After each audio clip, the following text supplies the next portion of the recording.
Em um mundo cada vez mais digital, o network deixou de ser apenas uma troca de cartões em eventos para se transformar em uma ferramenta estratégica que pode abrir portas, fortalecer relacionamentos e impulsionar o seu negócio. Para falar sobre os desafios e as facilidades do network na era digital, convidamos o professor Thiago Souza, especialista em comunicação e que atua na Belas Artes e do IBMEC para esse assunto tão especial. Muito prazer, Thiago, é uma honra ter você aqui hoje com a gente. Prazer, obrigado pelo convite.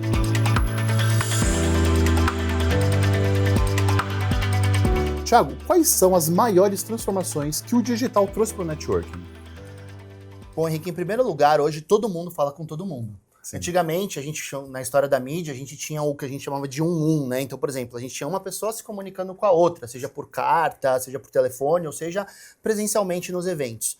Essa evolução vai para um todos, onde a gente tem uma mídia de massa falando com um monte de gente ao mesmo tempo, mas com as mídias sociais, os buscadores, a gente tem o que a gente chama de todos-todos. O que é esse todos-todos? O Pierre Levy, que é um grande autor, fala sobre isso. É todo mundo emitindo informação para todo mundo. Então, qual que é a consequência? Todo mundo pode se conhecer, se conversar e se relacionar, que é, no fundo, a tradução da palavra networking. Então, a gente tem um capital relacional muito escalável no digital. E isso, ele é encantador, mas a gente tem que tomar um certo cuidado para a estratégia ser, de fato, muito promissora para quem está fazendo o network digital. Então, por exemplo, as mídias sociais hoje, elas trouxeram botões como compartilhamento, comentário, encaminhamento, curtida, que ajuda as pessoas a chegarem nas outras, de certa forma, através do seu conteúdo, assim como os buscadores, tanto das mídias sociais como, por exemplo, um Google, que a pessoa ela pode buscar um problema ou uma solução para um problema que ela tem, como, por exemplo, um evento que precisa de um palestrante de marketing, a pessoa não sabe qual é o palestrante que ela quer, vai até esse buscador e pesquisa lá, palestrante de marketing. O que vai acontecer? Ela vai encontrar uma série de resultados de pessoas que também estão trabalhando para o início desse networking. Então, o networking digital, ele traz essa faca de dois gumes de eu conseguir conversar com todo mundo ativamente, mas também as pessoas conseguirem conversar comigo através de estratégias de copywriting, SEO, que são as palavras-chave que eu coloco dentro do meu site, dentro do meu conteúdo, exatamente, propaganda, etc., que vai fazer com que eu seja facilmente encontrado e facilmente relacionado se eu souber fazer da forma certa, porque também há formas e formas da gente fazer isso. Thiago, você falou uma coisa que é muito legal, quando a gente ouve falar de networking, geralmente é um a um num evento, né, em geral, só que você falou da questão de pesquisa, então eu posso ter um network, fazer um network sem estar falando com uma pessoa, posso criar um vídeo no YouTube, por exemplo, isso é networking? Se a gente encarar a palavra networking como vínculo, ou a formação de um vínculo, eu posso estar hoje na internet vinculado a um monte de pessoa que eu nunca vi, nunca conversei. Sim. Porque eu fiz um conteúdo no qual ela se identificou, ela assistiu, ela compartilhou, ela me seguiu, ela quer se relacionar comigo e um dia me contratar, ou um dia comprar um produto meu. Então, o networking, ele é uma ponte para um fundo de funil, para uma venda, para uma intenção. E uma ponte importantíssima, que existe desde que o mundo é mundo, porque a gente fala muito de inteligência artificial, do digital, mas a gente está falando de ferramentas que são pontes para um fim relacional. Quem compra de um ser humano é outro ser humano. Né? A gente pode até estar se comunicando com chatbot, com Alexa, com algumas ferramentas, mas não gera uma troca de sensação como o humano para o humano gera. Sim. Então é muito importante a gente pensar isso. Eu sei que até tem gente que chama a Alexa de amor, fala que te ama, mas aí é o caso de psiquiatra e não o caso de uma discussão profunda, social e de marketing como a gente está fazendo. Nossa, muito legal. Pensando nisso que você falou agora, quais são os erros mais comuns que atrapalham o network no digital? Ansiedade, acho que em primeiro lugar a gente vive uma sociedade muito ansiosa, as pessoas elas já chegam pedindo, as pessoas estão muito pedintes na internet. O network ele é uma relação que ela é bilateral. Eu sempre costumo dar a dica, inclusive você que está assistindo a gente, de você sempre dar alguma coisa antes de pedir, porque essa troca ela é importante. A gente tem que saber que começar uma relação entregando alguma coisa, então fazer, por exemplo, uma identificação de alguém que pode se relacionar bem com você e que talvez você possa ajudar ela de alguma forma e fazer um comentário. Eu já entrei em empresas por causa disso. Eu entrei como speaker de uma empresa grande porque eu lembro que a diretora da empresa, uma vez na internet, ela postou um link na legenda do Instagram e o link na legenda do Instagram não é clicável. Ou seja, quando o link não é clicável, ela tem que colocar na bio ou em algum outro lugar para as pessoas. Avisar para a pessoa que está na bio. Exato. E aí eu falei isso para ela, e ela gostou. Eu falei, eu queria que você desse uma palestra, viu meu perfil. Entende? Então essas relações, às vezes elas começam, as pessoas elas querem ser ajudadas. Henrique, o marketing, ele trabalha muito na contramão das mazelas do mundo. Então, se ninguém ajuda ninguém... Que frase boa. Porque se ninguém ajuda ninguém, eu vou ajudar. Se ninguém escuta ninguém, eu vou te escutar. Se ninguém entrar na minha sala e fala bom dia, eu vou entrar e falar bom dia. Porque o marketing estratégico e bem feito e ético é você jogar a luz, jogar a atenção em ti para você vencer o concurso entre as outras pessoas. Porque se está todo mundo pedindo emprego... o que eu costumo dizer, com uma segunda parte dessa resposta, é que a gente precisa de personalização nas relações. Muito e é bom. isso que as pessoas falham. Elas dão Ctrl+C, Ctrl+V. Então, se eu quero falar com você, eu quero falar com qualquer outra pessoa, eu vou jogar ali o mesmo texto e vou só trocar o nome. Mas não, se eu chego e falo de onde você trabalha, que time você torce porque eu fiz uma pesquisa, seja lá o que for, posso até te contar uma história rápida aqui. Eu entrei na Belas Artes há 10 anos atrás como professor porque eu mandei um inbox para uma coordenadora de um curso que tinha acabado de lançar em 2015, que foi o curso de mídias sociais digitais da graduação, porque eu quis fazer diferente. Então, o que eu fiz? Estudei aquela pessoa, inclusive hoje ela é minha amiga, e entendi que aquela pessoa tinha determinadas características e tudo mais, e também gerei um contexto. Por que um contexto? Não é que eu cheguei no Facebook dela e pedi emprego. Me contrata. Não, eu falei para ela que já que ela era coordenadora de um curso que falava sobre mídias, nada melhor do que eu ir numa mídia começar uma conversa com ela, e não no RH@belasartes como todo mundo faria. Então é a união da inteligência, das ferramentas digitais, do início de uma... Aí ela falou assim, eu tenho uma coisa para você, vem conversar comigo. Foi justamente assim. Cara, porque a parte técnica ela é importante. É claro que eu precisava do meu mestrado, eu precisava do meu conhecimento, das empresas que eu trabalhei, mas isso eu tinha muitas outras pessoas concorrendo comigo. Que tinha, às vezes, o mesmo perfil. Exato, mas a abordagem é muito importante. Então, esse primeiro contato, que muitas pessoas falam, né, que é o que fica, eu não acredito muito nisso, mas isso é um outro papo, mas eu acredito que ele é super importante do ponto de vista de que o primeiro contato, ele pode ser crucial, porque as pessoas, de novo, estão sem paciência de te dar uma segunda chance para um segundo contato se você errar nesse primeiro contato. Então, a gente pode falar que o network bem feito hoje na era digital é o primeiro contato. E aí esse primeiro contato pode ser ativo, como a história que eu acabei de contar, né, de você ir atrás de pessoas, empresas que têm a relação com o seu negócio, com o seu produto, para iniciar uma conversa e não iniciar ou não terminar para uma venda direta, porque muitas pessoas acham que a coisa tem que acontecer de 0 a 100 em 2 segundos. Não, a coisa às vezes demora. E do ponto de vista receptivo também, de você criar bons conteúdos e estar em diversas mídias de uma forma efetiva, para que as pessoas também consigam te encontrar, se identificar, e quando conversarem com você, aquilo já não é de certa forma uma primeira conversa. Porque ela já está integrada, é como você encontrar um famoso, alguém que você já teve uma identificação na rua, você já não se sente amigo dele. Você já conhece tudo dele. E o digital, ele traz isso de forma muito forte. Então, primeiro, a gente pode falar que é estudar quem você está falando. Sim. Saber o que você vai falar no primeiro contato. Exato. Aproveitando isso, porque eu achei uma coisa muito legal que acontece comigo, tá? Acho que deve acontecer com você também. Quando alguém vem me abordar, não para fazer network, para vender alguma coisa, e já chega abordando de uma forma meio bronca, sabe? Mandando um áudio já, 5 minutos de áudio, falando, explicando alguma coisa. Isso é uma maneira errada, então, a gente pode dizer. Eu acho que sim, né? A questão do áudio é uma questão delicada, muitas pessoas não gostam. Eu acho que a gente sempre... Sim. É igual eu entrar numa reunião e chegar para uma pessoa e perguntar assim, quanto tempo eu tenho de você?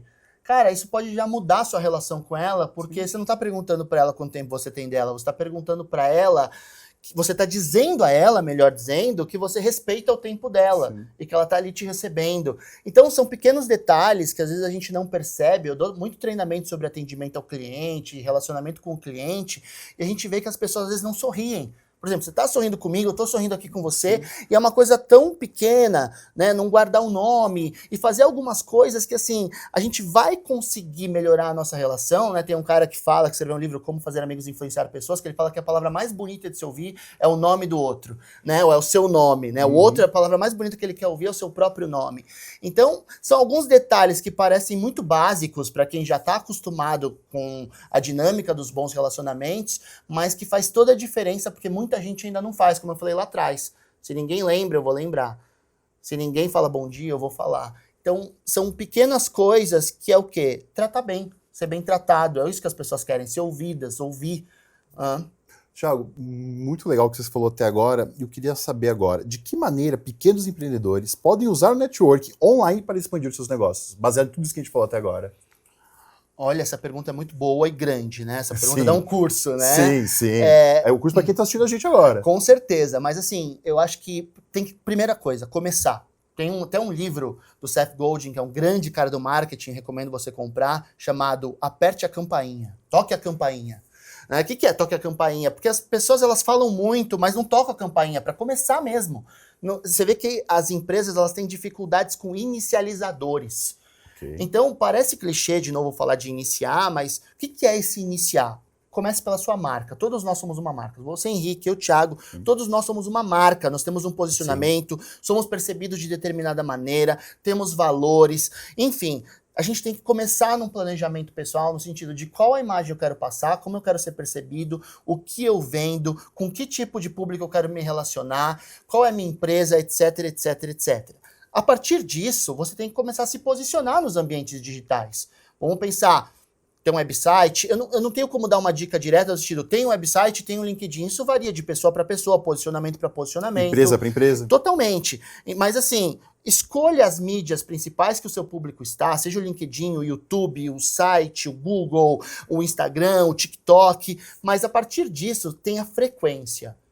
Constância. Comece a produzir conteúdos com frequência e com constância, dizendo, ajudando, dando dicas, se relacionando com aquelas pessoas que possam vir a ser o seu cliente, o seu consumidor. E também a formativa, né? Dependendo do que você faz, do que você trabalha, você pode participar de grupos online, nichos online. Sim. E, de novo, né, Henrique, não esquecer do offline. Eu sei que a associação, por exemplo, tem diversos encontros.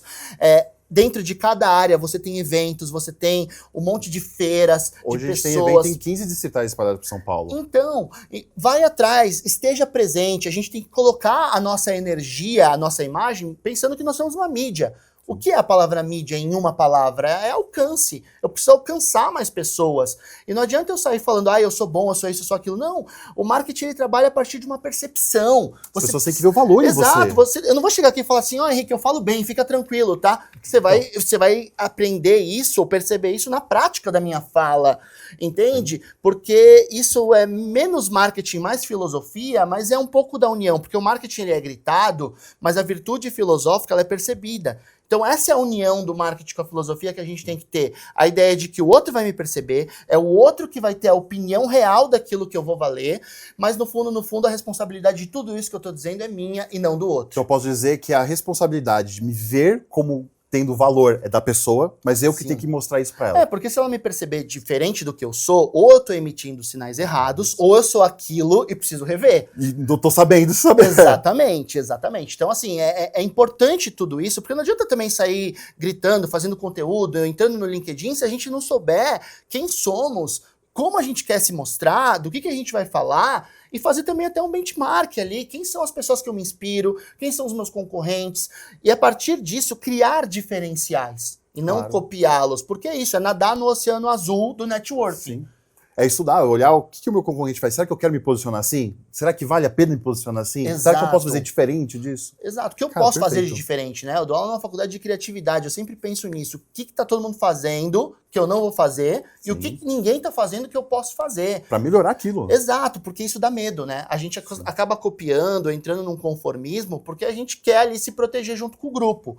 Mas quando a gente confia e vai numa direção meio contrária, as coisas acontecem de uma maneira um pouco, acho que mais plausível, um pouco muito mais iluminada, né?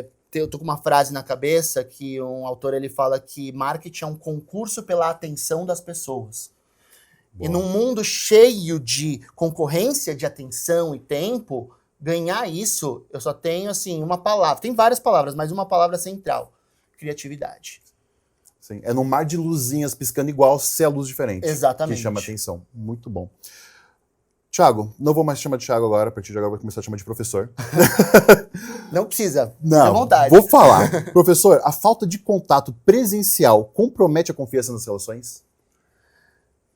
Eu acho que, de certa forma, o presencial ainda é fundamental, mas eu tenho certeza que muitas relações elas podem ser criadas, e bem criadas, sem o presencial. Pode ser criadas a partir do digital.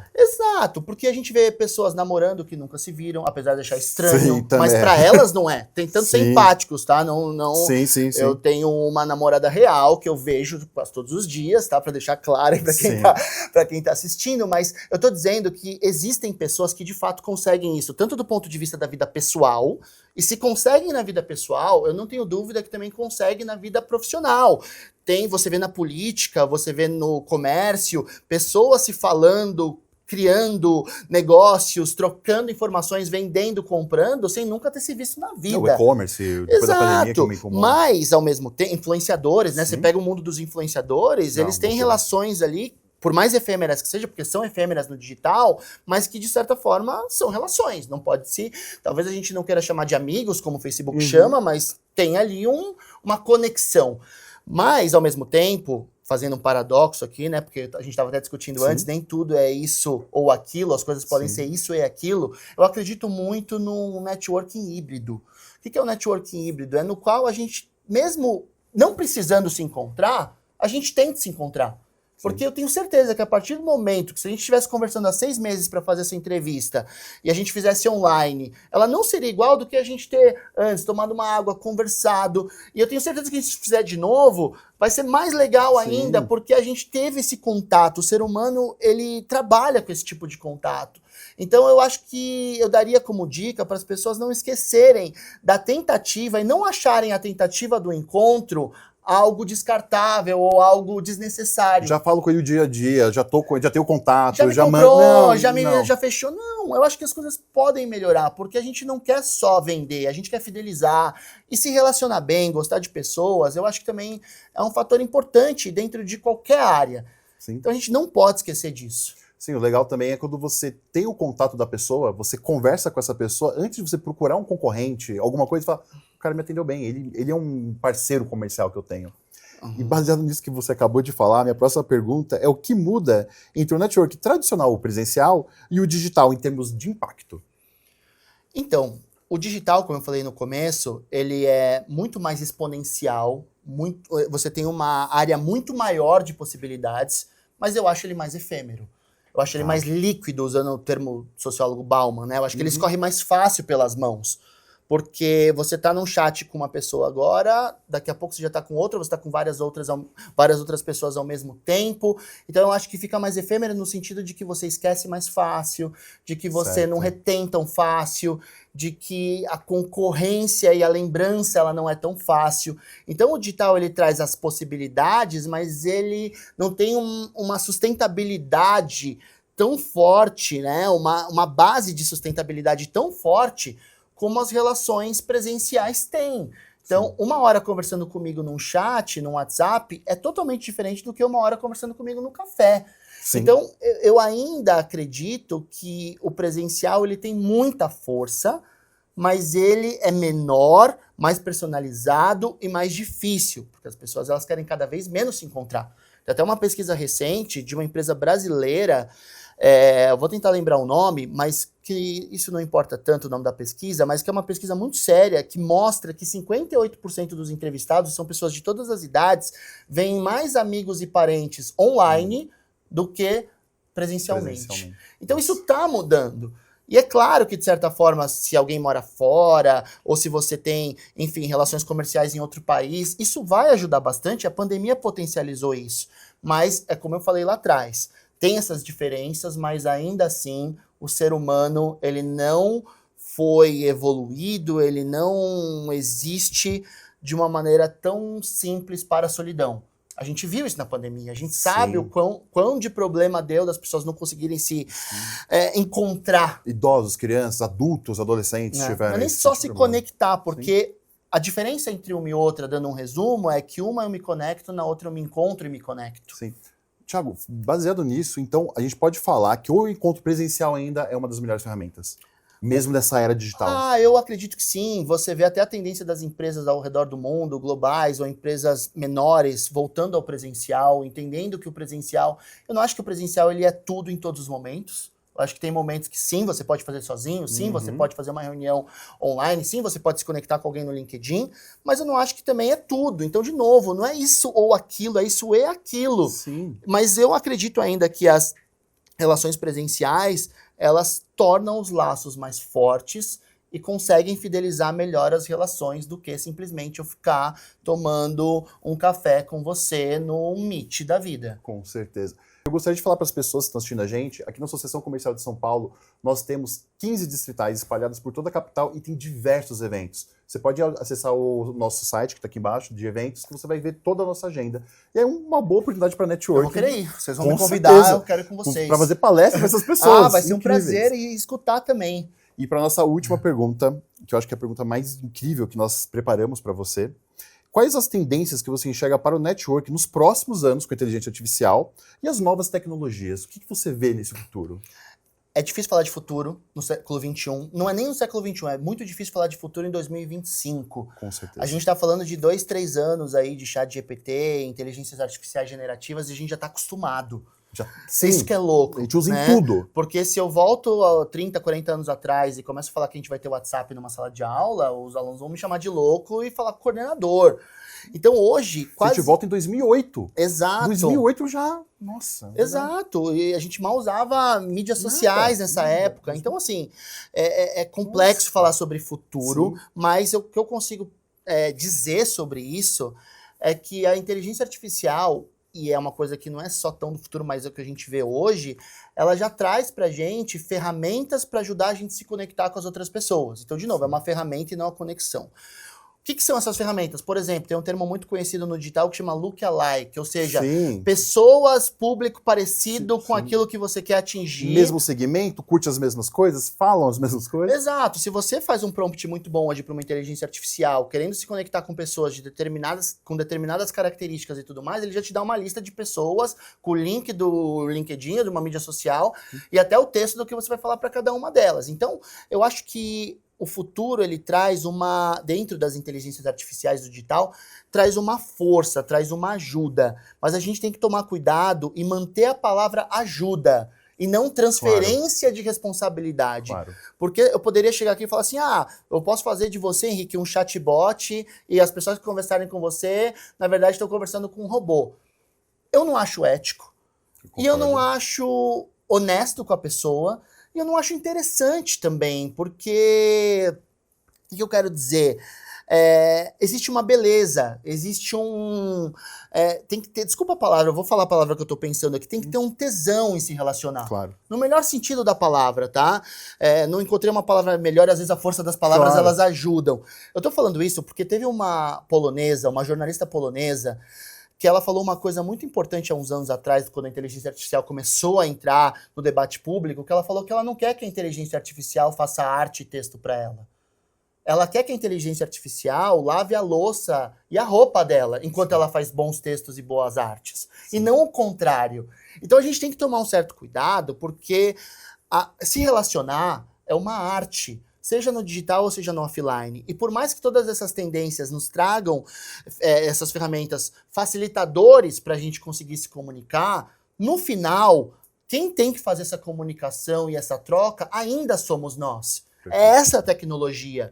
Então, eu até te faria uma resposta um pouco mais humanista e mais profunda, dizendo que eu acho que o futuro é o ser humano. O futuro é a gente não esquecer da gente, porque a gente está começando a esquecer da gente, sim, e quanto menos a gente esquecer da gente, mais humanos seremos. E quanto mais humanos seremos, melhor será a qualidade das nossas relações.